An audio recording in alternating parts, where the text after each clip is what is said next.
ഒരു സംഖ്യയുടെ 8.13% = 25 അതേ സംഖ്യയുടെ 33.13% എത്ര? അപ്പോൾ ഒരു സംഖ്യ എന്ന് പറയുന്നത് നമുക്ക് എക്സ് എടുക്കാം, സംഖ്യയെ നമുക്ക് എക്സ് ആയിട്ട് എടുക്കാം. അപ്പോൾ 8.13% ഓഫ് എക്സ്, സംഖ്യയുടെ 8.13% എന്ന് പറയുന്നത് 25ആണ്.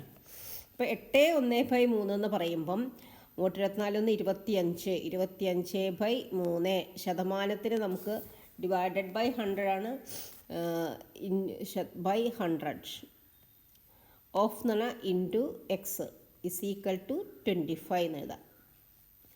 അപ്പോൾ നമുക്ക് ഈ 100നെ നമുക്ക് റൈറ്റ് സൈഡിലോട്ട് കൊണ്ടുപോകാം. 25/3 ഇൻറ്റു എക്സ് =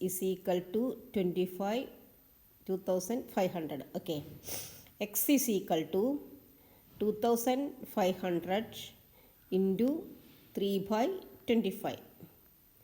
25 ഇങ്ങനെ ക്യാൻസലായി. 100 ഇൻറ്റു 300. എക്സ് = നമുക്ക് 300 ആണ് കിട്ടിയത്. ഇനി ഇതിൻ്റെ 33.13% എത്രയാണെന്ന് ചോദിച്ചത്. അപ്പോൾ 33 1/3% ഓഫ് 300 = എന്താണെന്ന് നമുക്ക് ചെയ്യേണ്ടത്. 33 ഇൻറ്റു 3 99, 99 + 1 100. 100/3 ഡിവൈഡഡ് ബൈ 100 ഇൻറ്റു 300 = എത്രയെന്നാണ് നമുക്ക് നോക്കേണ്ടത്. അപ്പോൾ നമുക്ക് ഈ 0 ഇങ്ങനെ ക്യാൻസൽ ചെയ്യാം.